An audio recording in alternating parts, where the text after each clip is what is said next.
వ్యవహారాలు వాళ్ళు చేస్తూనే ఉన్నారు. పెట్టే కామెంట్లు పెడుతూనే ఉన్నారు, పెట్టే వీడియోలు పెడుతూనే ఉన్నారు. కాబట్టి అందులో నుంచి కొన్ని వీడియోల్లో కొన్ని ప్రశ్నలకి నేను సమాధానాలు ఇస్తాను. సో చాలామంది అడిగిన క్వశ్చన్స్ అయితే ఉన్నాయి. అందులో మనోడు సో ఈ ఈ ఈ పర్టికులర్ క్రియేటర్ సో చాలా క్వశ్చన్స్ అడిగాడు అనమాట. పాపం అందరి దగ్గర నుంచి పాపం గ్యాదర్ చేసి మనోడే ఇన్ఫర్మేషన్లు లాగి మా ఆఫీస్లో నుంచి కూడా ఇన్ఫర్మేషన్లు లాగి మరి నా కోసం చాలా కష్టపడి వీడియో అయితే చేశాడనమాట. సో ఈ క్రియేటర్ పేరు వచ్చేసరికి గణేష్ అనమాట. ఇతంది యానం దగ్గర దొంగలగూడెం అనేటువంటి చిన్న కుగ్రామం. ఓకే, ఆ చిన్న కుగ్రామంలో ఉంటాడు ఈ క్రియేటర్. సో ఈ కోర్సెస్ అమ్మిన డబ్బు ఏం చేశారు? ఓకే, నేను కోర్స్ లాంచ్ చేశాను, దాని సంగతి ఏంటి అని అడుగుతున్నాడు. నెక్స్ట్, పెద్ద యూట్యూబర్ని బ్లాక్మెయిల్ చేస్తున్నారని చెప్పేసి అడుగుతున్నాడు. సో ఫస్ట్ ఆ పెద్ద యూట్యూబర్ని బ్లాక్మెయిల్ చేశానో లేదో ఆ పెద్ద యూట్యూబర్కి నేను మెసేజ్ పెట్టాను, సాయి కృష్ణ నిన్ను బ్లాక్మెయిల్ చేశాడా బ్రదర్ అని చెప్పేసి. సో ఆయన ఏం పెట్టాడు, లేదు నన్ను డీఫేమ్ చేశాడు సాయి కృష్ణ అని చెప్పేసి పెట్టాడు. ఫేమ్ ఉన్న వాళ్ళకి డీఫేమ్ అవ్వటం, మళ్ళీ ఫేమస్ అవ్వటం ఇదేమి పెద్ద కొత్త పాత ఏమి కాదు. సో ఇప్పుడు నన్ను అన్నారని నేనేం బాధపడేవాడిని బొచ్చు కూడా కాదు. ఎందుకంటే నేను నా దగ్గరకు 100 మంది రోజు లాస్ట్ మూమెంట్లో వాళ్ళ లైఫ్ సంకనాగిపోయే పరిస్థితుల్లోనో, చాలా సంకనాగిపోయే పరిస్థితుల్లోనో నా దగ్గరికి ఎంతో మంది వస్తుంటారు. వాళ్ళ లైఫ్ లాస్ట్ మినిట్లో నిలబెట్టినోడిని, చాలామంది లైఫ్ లీడ్ చేసినోడిని, నా లైఫ్ని నా చివరి క్షణంలో ఎలా నేను మలుపు తిప్పుకోలేనని మీరు అనుకునేవాళ్ళు పిచ్చోళ్ళు అనుకుంటాను. సో ఇక ఆ మనోడు అడిగిన క్వశ్చన్లో మీకు ప్రసాద్ది రిప్లై కూడా నేను మీకు చూపించాను. ఇక కోర్స్ అమ్మిన డబ్బు ఏం చేశారని చెప్పేసి మనోడు ఒక ప్రశ్న అడిగాడు. దీనికి సంబంధించి నేను ఖచ్చితంగా ఆన్సర్ ఇస్తాను. కాకపోతే మనోడు ఒకసారి ఏమన్నాడు ఒక మాట వినండి. సో నేనే తన మెంటర్ అంట, నేనే తన గైడ్ అంట. సో ఇతని గురించి, ఈ తమ్ముడు గురించి, ఈ నా తమ్ముడు గురించి నేను మీకు కొన్ని విషయాలు అయితే చెప్పాలి. ఈ నా తమ్ముడు చెప్పానుగా దొంగలగూడెంలో ఉంటాడు. సో యానం దగ్గర చిన్న కుగ్రామం. అటువంటి గ్రామం నుంచి కూడా ఒకడు యూట్యూబర్ అవ్వాలంటే సాయికృష్ణని కలిస్తే చాలు, సాయికృష్ణ దగ్గరికి వెళ్తే ఎలాగైనా నన్ను యూట్యూబర్ని చేసేస్తాడు అనేటువంటి చాలా పిచ్చి నమ్మకం లేదా చిన్న అమాయకమైనటువంటి ఆశ అతనిలో నేను చూసి, సరే వీడికి మంచి స్పార్క్ ఉంది, వీడిని మనతో పెట్టుకుందాం అని చెప్పేసి వాడిని నేను మా ఒక బ్యాచ్, ఎప్పుడు నాకు ఒక బ్యాచ్ ఫామ్ చేసుకుంటూ ఉంటా. అంటే మంచి కంటెంట్ క్రియేటర్స్ అందరూ ఒక బ్యాచ్ అయితే ఫామ్ చేసుకుని పెట్టుకుంటూ ఉంటా. సో వాళ్ళతో నేను ఎక్కువ టచ్లో ఉంటా. ప్రతిసారి ఒక బ్యాచ్ వెళ్తూ ఉంటుంది అనమాట నా దగ్గర నుంచి యూట్యూబ్లోకి. ఓకే, సో ఇట్లా నేను ఈ 10 సంవత్సరాల్లో ఎంతోమంది క్రియేటర్స్ని తయారు చేసిన, అందులో చాలా ఎర్లీ స్టేజెస్లో ఉన్నటువంటి ఈ కుర్రోడు. సో ఈ కుర్రోడు అడుగుతాడు మనల్ని, సో నేను మీ అభిమానినే, సో మీరు నాకు ఈ మానిటర్ కొనిపెట్టారు, అది కొనిపెట్టారు, ఇది కొనిపెట్టారు, మీరందరికీ సహాయం చేసే వ్యక్తే, మీరందరికీ సహాయం చేస్తారని కూడా మనోడు వీడియోలో చెప్తున్నాడు. కానీ నన్ను లెక్కలు అడుగుతాను. నేను కూడా లెక్కలు మీకు చెప్తాను, ఇబ్బంది ఏమి లేదు. అతను చెప్పిన లెక్కల పాయింట్ ఆఫ్ వ్యూలోనే నేను కూడా చెప్తాను. మనోడు ఏమంటాడంటే వీడియోలో ఫస్ట్, ఇంకా చాలామంది ఇప్పుడు ప్రసాద్ టాపిక్ ఏదన్నా మాట్లాడతాడేమో సాయికృష్ణ ఎదురు చూసే వాళ్ళు కూడా మాట్లాడతా, వెయిట్ చేయండి. కాకపోతే మనోడు ఫస్ట్ చాలా ముందు జనాల సమస్య ఇంపార్టెంట్ కదా మనకి. ప్రసాద్ నేను కొట్టుకుంటా, ప్రసాద్ నేను కలిసిపోతాం, ఫోటోలు పెట్టుకుంటాం, ఫ్రెండ్షిప్ చేసుకుంటాం, అదేముంది, అది పక్కన పెట్టండి. మనోడు ఫస్ట్ అడిగిన క్వశ్చన్ ఏదైతే ఉందో జనాలు అందరిలో ఉన్నటువంటి ప్రశ్నలు అవన్నీ, వాటన్నింటికి నేను మీకు ఇప్పుడు సమాధానం. కోర్సు డబ్బులు ఏమైనా అని చెప్పేసి మనోడు ఒక వీడియో చూపించాడు, నాదే కోర్సుది చూడండి. సో దాంట్లో ఆ కోర్సుకి 24,000 25,000 వ్యూస్ ఎంతో వచ్చినాయి. సో వ్యూస్ని చూసి అంతమంది కొన్నారనుకున్నాడు. సరే ఓకే, అది పక్కన పెడదాం. అండ్ ఏం చెప్తాడంటే 10,000 మంది ఈజీగా అమ్మేసి ఉంటాడని చెప్పి చెప్తాడు. 10,000 మంది 3,000 రూపాయలు పెట్టుకున్నా మనోడికి 3 కోట్లు వస్తాయని క్యాలిక్యులేటర్ వేసి మరి స్క్రీన్ మీద చూపించినటువంటి ఏకైక వ్యక్తి మనోడు మాత్రమే. ఆ క్రెడిట్ కార్డు మొత్తం మీరు మనోడికి ఇవ్వాలి. ఓకేనా?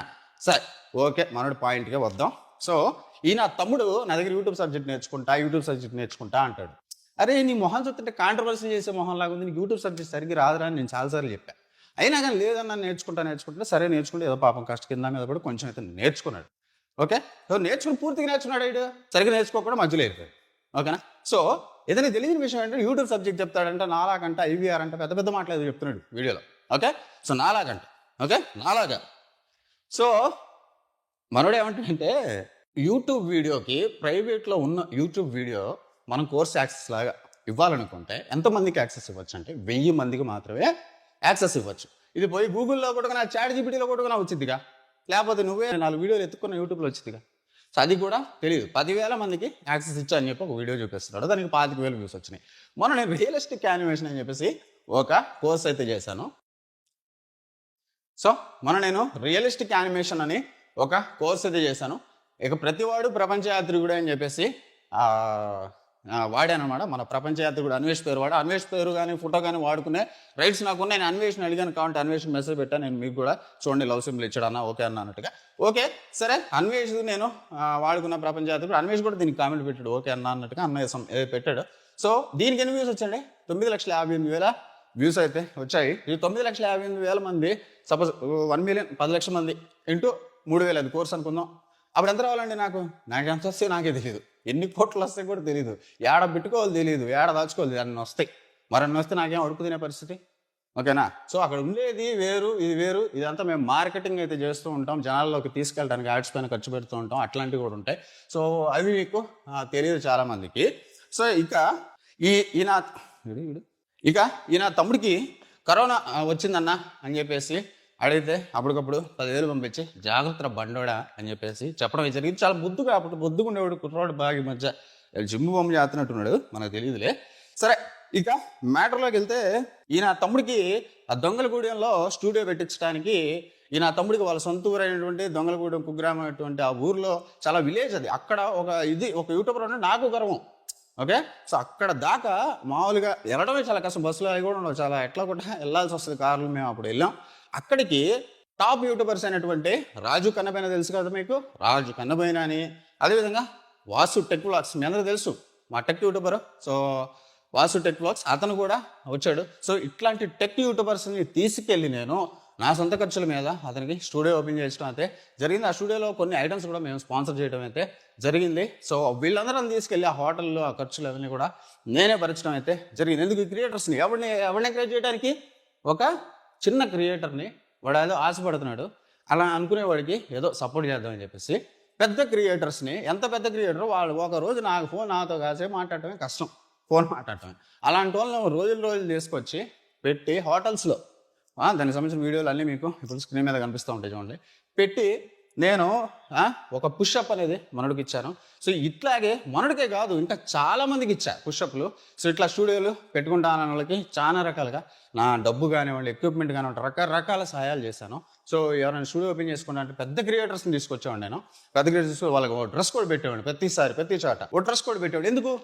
చూసినవాడు, అరే క్రియేటర్స్ రా వీళ్ళు, భలే చేస్తున్నారా, అరే వీళ్ళలాగా ఉండాలరా, మనం కూడా కమ్యూనిటీలోకి వెళ్ళాలరా, ఇట్లా హెల్దీగా ఫ్రెండ్షిప్ ఉండిద్దిరా, బాగుండిద్దిరా అని అనుకోవాలని. మీరు మీకు మంచి ఫీలింగ్, ఒక హెల్దీ కాన్ఫ్లిక్ట్లెస్ కమ్యూనిటీ కనిపించాలని నేను చాలా రూట్స్ నుంచే అది తేవడానికి అయితే ప్రయత్నించాను. అది ఎవరికి ఈరోజు కనిపించదు, ఓకే?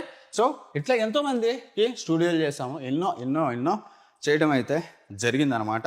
సో అందులో ఇలాంటి వాళ్ళు ఉంటారు, అండ్ కొంతమంది న్యూట్రల్గా ఉంటారు, మన దగ్గర సహాయం పొంది కూడా మన పరిస్థితి బాగాలేనప్పుడు మాట్లాడిన వాళ్ళు ఉంటారు, అండ్ కొంతమంది మాట్లాడదాం అనుకుంటా కానీ ఈ కింద కామెంట్లకు భయపడే వాళ్ళు కూడా ఉంటారు. సో ఎవరైనా నేను నా గురించి మాట్లాడకపోయినా పర్వాలేదు, కానీ మాట్లాడి ఈ రకంగా నన్ను చేస్తే మాత్రం నాకు చచ్చిపోవాలనిపించింది. సో దాని గురించి తర్వాత నేను మళ్ళీ మీకు మాట్లాడతాను. ఈయన తమ్ముడు మళ్ళీ ఇంకొక చేశాడు టైటిల్లో, Sai Krishna's online begging tricks అంట. ఈయన తమ్ముడు నా ముడ్డు చుట్టూ తిరిగిన ఈయన తమ్ముడు Sai Krishna begging tricks, Sai Krishna's begging tricks. ఇది వెరైటీగా లేదు, ఇది అంటే అది నాదే, అది కాపీ రైటర్ కూడా నాకే ఇచ్చేసాడు వీడు. అంటే బెగ్గింగ్ ట్రిక్స్ అనే దాని సృష్టికర్త సాయి కృష్ణ అన్నట్టుగా, నా స్పెషల్ అన్నట్టుగా, లేకపోతే బెగ్గింగ్ ట్రిక్స్లో సపరేట్గా ఉంటాయి సాయి కృష్ణకి అన్నట్టుగా, Sai Krishna's begging tricks, okay? అలాంటి ఒక టైటిల్ మనకి అన్నం పెట్టిన వాళ్ళకి పెట్టాలనిపించదు. సో అదే పక్కన పెడదాం. సరే, ఆ మనోడు అడిగిన ఇంకా చాలా వ్యాలిడ్ పాయింట్స్ అయితే మన దగ్గర ఉన్నాయి, అవి కూడా మరి ఆన్సర్ ఇవ్వాలిగా మరి పాపం. ఈయన తమ్ముడు ఏం చేస్తాడంటే, యూట్యూబ్కి సంబంధించినటువంటి సబ్జెక్టు వీడియోలు చేస్తానని చెప్పేసి నన్ను అడిగాడు. సో యూట్యూబ్కి సంబంధించిన సబ్జెక్ట్ అంటే ఏంది? నా సబ్జెక్టు అంటే, అంతేగా. నా సబ్జెక్ట్లో వేరే వాడు వస్తే నేను రాణిస్తానా? మామూలుగా అయితే రానిగా. నేను ఆ రోజుల్లోనే నా సబ్జెక్ట్లోనే ఇద్దరికి స్టూడియోస్ అయితే పెట్టించాను. ఒకటి ఈయన తమ్ముడు, అండ్ మధు రాక్ టెక్నాలజికల్ అని ఇంకో తమ్ముడు ఉన్నాడు. ఆ తమ్ముడు అయితే చాలా మంచోడు. ఒకరోజు నేను ఎప్పుడొకప్పుడు చేస్తా కదా యూట్యూబ్ సబ్జెక్ట్ కోసం, ఆ తమ్ముడు ఛానల్ చూడండి నేను పోతే. సరే, ఓకే, ఇది పక్కన పెడితే ఈయన తమ్ముడు ఇంకా కొన్ని వీడియోలు కూడా భలే గమ్మత్తుగా చేస్తూ ఉంటాడు. ఏంటంటే ఈయన తమ్ముడు నేను నెలలు కష్టపడి నానా మడ్డలు గుడిసి పెట్టుబడి పెట్టి తిప్పలబడి ఖర్చు పెట్టుకొని నిద్రలు మానుకొని తిండి మానుకొని ఒక్కడనే కూర్చొని రూముల్లో పిచ్చినా కొడుకులాగా నేను చేసుకున్న అద్భుతమైనటువంటి కోర్సులు, నా కష్టం ఏదైతే ఉందో నేను నెల తరబడి కష్టపడి డబ్బులు పెట్టి ఖర్చు పెట్టి అన్ని పెట్టి చేస్తాం మేము. ఓకే, కోర్స్ అంటే అంతే మరి, అందుకే దానికి వాల్యూ. డబ్బులు పెట్టి కొనుక్కోవడానికి జనాలు ఇష్టపడేది దానికి అనమాట. ఎందుకంటే దాంట్లో అంతా డీటెయిల్ ఉంటుంది, క్వాలిటీ ఉంటుంది, వివరంగా ఉంటుంది, ఏదైనా మ్యాటర్ ఉంటుంది అని చెప్పేసి. అటువంటి అద్భుతమైనటువంటి నా కష్టాన్ని ఈ నా తమ్ముడు చక్కగా తీసుకెళ్ళి యూట్యూబ్లో ఫ్రీగా అయితే పెడుతూ ఉంటాడు అనమాట ఈ నా తమ్ముడు. సో అది పరిస్థితి. అట్లా ఏదో ఒకటి పెట్టుకున్నాడంటే ఓకే సరేలే, ఓకే తీసే అనొచ్చు. సో 2 పెట్టుకున్నాడంటే సరే వాడే అబ్బా వీడి పిచ్చాన పట్టిందే లేడికి అనుకోవచ్చు. సో అట్లాగే అన్ని ప్రతిదీ కాపీ కొట్టేస్తూ ఉంటే సో నాకు డైరెక్ట్గా బొక్క పెట్టింది ఈ నా తమ్ముడే. ఒక రకంగా చెప్పుకుంటే నేను ఫైనాన్షియల్గా మొట్ట గుడిసిపోవటానికి వన్ ఆఫ్ ద కారణం. అంటే నిన్న నేను గుక్కిడి బిళ్ళలు మింగుదామని చెప్పి వేసుకోపోవటానికి కూడా ఈ నా తమ్ముడే కారణం అనమాట. అంటే అంత నెగిటివిటీ అంత అంటే మీరు ఒక వీడియో చూస్తే ఆ మనిషిని ఎలాగైనా చంపాల్సిందే, ఆ మనిషిని ఎలాగైనా సరే బతకూడదు, ఆ మనిషి చావాలి. ఏం చేశాడు ఆ మనిషి చెప్తా, ఆ మనిషి ఏం చేశాడో కూడా చెప్తా. ఓకే సరే, అది పక్కన పెట్టేద్దాం. సో ఈ నా తమ్ముడు ఇంకా కొన్ని వ్యాలిడ్ క్వశ్చన్స్ అయితే అడిగాడు. ఏంటంటే ఆఫీస్ అమ్మేసుకున్నారు మీరు అని చెప్పేసి అడిగాడు. సో వీడియోది ఒకసారి ఆఫీస్ ఉంది ఒకసారి. So office అమ్మేసుకోండి. ఆఫీస్ అనేది మా ఆఫీస్ 2 భాగాలుగా ఉంటుందండి. ఒకటి స్టూడియో, ఒకటి ఆఫీస్. ఆఫీస్లో మనకి పిక్సెల్ మీడియాకి సంబంధించిన థంబ్నెయిల్స్, యూట్యూబ్ వర్క్స్ ఇట్లాంటి ఏవైతే ఉంటాయో డిజైనింగ్, ఎడిటింగ్ ఇట్లాంటి వర్క్స్ అన్నీ చేయడానికి అది క్రియేటర్స్ కోసం నేను స్థాపించాను. స్టూడియో అనేది నాదనమాట. సో 2 పైన ఉంటాయన్నమాట, పై ఫ్లోరు కింద ఫ్లోరు. సో కింద ఫ్లోరు దాదాపు 50 లక్షలు ఖర్చు పెట్టి ఎంతో గ్రాండ్గా, మనోడు గ్రాండ్గా కూడా వాడాడు. గ్రాండ్గా ఎందుకంటే నాకు నచ్చిన టేస్ట్కి తగ్గట్టు పెద్ద క్రియేటర్స్ వస్తారు, వాళ్ళు వచ్చినప్పుడు చాలా గొప్పగా ఫీల్ అవ్వడు. మా యూట్యూబ్ మా కూడా మేము తక్కువ కాదు అన్న లెక్కలో ఒక స్థాయి ఉండాలి మా క్రియేటర్స్ ఎవరన్నా మన దగ్గరకు వచ్చినప్పుడు అనే ఉద్దేశంతో పెద్ద క్రియేటర్స్ అందరూ వస్తూ ఉంటారు నన్ను కలవడానికి. సో అట్లాంటి పరిస్థితుల్లో బాగుండాలి కదా అని చెప్పేసి ఎవరైనా అనుకున్నా. స్టూడియో ఏం బాగోదు, స్టూడియో చూస్తే మీకు అసలు నచ్చదు, కానీ ఆఫీస్ చాలా బాగుంటుంది. దానికి చాలా ఖర్చు పెట్టి 6 నెలల పాటు నేను చాలా ముద్దుగా దగ్గరుండి బొమ్మలాగా తయారు చేసుకున్నాను. అటువంటి ఆఫీస్ కూడా ఇట్లాంటి నా తమ్ముళ్ళ వల్లే వెన్నుపోట్లకు గురయ్యి ఆఖరికి ఇట్లాంటి నా తమ్ముళ్ళకి మళ్ళీ జీతాలు ఇవ్వటానికో ఇట్లాంటి నా తమ్ముళ్ళకి ఇవ్వటానికో అమ్మేసుకోవాల్సిన పరిస్థితి నాకు 10 లక్షలకి వచ్చింది. సో ఇప్పుడు నేను 10 లక్షలు పెట్టినా నేను 50 లక్షలు పెట్టి చేయించుకొని 6 నెలలు కష్టపడ్డాను. ఆఫీస్ నాకు నా చేతుల్లోకి రాదు. సో ఇది మీకు ఎంత చెప్పినా అర్థం కాదు. సో ఇట్లాంటివి మీకు ఏంటంటే ఇదంతా మీకు లక్షల్లో బిజినెస్లా కనపడుతుంటాయి కాబట్టి మీకు ఎక్కదనమాట. సో నేను కోట్లల్లో మాట్లాడితే కాసేపు ఆగి అప్పుడు పోనీ ఎక్కిద్దామో వెయిట్ చేద్దాం. సో ఇక మళ్ళీ నా తమ్ముడు ఏమంటాడంటే మీరు అప్పులు అయ్యామంటున్నారు, ఎందుకు అయ్యారని చెప్పేసి చెప్పట్లేదు అని చెప్పేసి అడిగారు. సో ఎందుకు అయ్యారు అనేది నేను చాలా వివరంగా మీకు ఆల్రెడీ చెప్పడం అయితే జరిగింది.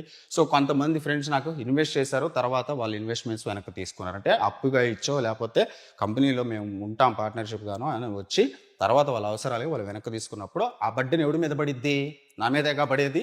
సరే ఓకే, అది కూడా తీసే నేను ఏదో నా మట్టిలు గుడిసి మేనేజ్ చేసుకున్నా. సరే అది పక్కన పెడదాం. సో ఇంకా ఏం జరిగింది, మేము మా కంపెనీలో వేరే పార్ట్నర్స్ ఉన్నప్పుడు వాళ్ళ ఒక సర్వీస్ అయితే లాంచ్ చేయడం అయితే జరిగింది. సో వాళ్ళు వెళ్ళిపోయిన తర్వాత ఆ సర్వీస్ని నేను క్యాన్సిల్ చేసి 40 లక్షల రూపాయలు అందరికీ రిఫండ్ ఇచ్చా. 40 లక్షల రూపాయలు నానా మొడ్డలు గుడిసి ఎల్తో పిల్లలు నగలు అన్నీ తాకట్లు పెట్టి అన్నీ చేసి అన్నీ అమ్మిదే, ఇంక తాకట్లు ఆడలే వచ్చు, అన్నీ అమ్మేసి నానా తిప్పలు పడి అన్నీ కట్టా. 40 లక్షల రూపాయలు ఒక్కడికి కూడా నేను డబ్బులు ఇవ్వాల్సిన అవసరం అయితే లేదు. ఈ రోజు నేను ఆ 40 లక్షలు ఆ జనాలకి ఇవ్వకపోయి ఉన్నట్లయితే ఈ రోజు నా మీద ఎన్ని వీడియోలు వచ్చాయి తెలుసా, ఎన్ని సాయికృష్ణ నాకు ఎంత ఎగ్గొట్టాడు, లేకపోతే నాకు ఆ సర్వీస్ చేయలేదని చెప్పేసి. నేను అలాంటి వాడిని అయితే అలాంటి వీడియోలు వస్తాయి. ఓకే, సో అది పక్కన పెట్టేద్దాం కాసేపు. మీరంటే నాకు చాలా అభిమానం, మీరు నాకు చాలా హెల్ప్ చేశారు, చాలామందికి హెల్ప్ చేస్తారని కూడా నాకు తెలుసు. మరి చాలామందికి హెల్ప్ చేస్తున్నాడని నీకు తెలుసు, నీకే దాదాపు ఒక 50,000 నుంచి 1,00,000 రూపాయల దాకా ఖర్చు పెట్టుంటాడని కూడా నీకు తెలుసు. అలాంటప్పుడు నీలాంటి వాళ్ళు ఎంతమంది ఉంటారు నా దగ్గర? ఎంతోమంది క్రియేటర్స్లో ఫైర్ చూసే వాడికి నేను హెల్ప్ చేస్తా. ఎంతమందికి చేస్తుంటాడో ఆ మనిషి అందుకే అట్ట అయిపోయాడేమో అని ఒక్క మాట లేదు. ఓ పక్క మంచివాడు హెల్ప్ చేస్తాడు, మళ్ళీ లెక్కలే మళ్ళీ అడుగుతారా ఏరా సరే అది కూడా మనం కాసేపు పక్కన పెట్టేద్దాం. అండ్ ఇంకో విషయం వచ్చేసరికి మా ఆఫీస్ స్టాఫ్ని మేము ఏదో చీప్గా చూడం. ఒక చోట పడేసి ఒక రూమ్లో ఒక్కొక్కరు ఒక బియ్యం కట్టో ఒక 4 కూరగాయలు పడేసి వండుకొని తినండి, పని చేయండి, ఆడే అరగండి, ఆడే తినండి, ఆడే పడుకోండి మేము అనం. ఓకే, మా దగ్గర స్టాఫ్కు మేము సపరేట్గా ఒక హౌస్ ఇచ్చాం. పైన కొంతమంది ఉండొచ్చు అండ్ కింద కొంతమంది ఉండొచ్చు. సో ప్రతి ఒక్కరు ఏదో కింద చాప వేసో ఇప్పుడు ఏదో కాదు, ప్రతి ఒక్కరికి ఒక బెడ్, దాని మీద ఒక పరుపు అన్నీ పెట్టి వాళ్ళకి కావాల్సినటువంటి వైఫైలు వాషింగ్ మిషన్లు ఇట్లాంటివన్నీ సౌకర్యాలు ఇచ్చి మళ్ళీ వాళ్ళ ఆఫీస్ నుంచి మళ్ళీ రూమ్కి వెళ్ళడానికి, రూమ్ నుంచి ఆఫీస్కి రావడానికి కూడా అందరికీ వెహికల్స్తో సహా మేము ప్రొవైడ్ చేసి సౌకర్యవంతంగా మా ఎంప్లాయీస్ పనిచేయాలి. ఇది డిజైనింగ్, ఇది క్రియేటివ్ వర్క్స్. సో వాళ్ళ మీద ప్రెషర్ పడకూడదు, వాళ్ళు ఫ్రీగా ఉండాలి ఆఫీస్ కూడా. అందుకే ఆ క్రియేటివ్ స్పేస్ లాగానే నేను డిజైన్ చేయటం అయితే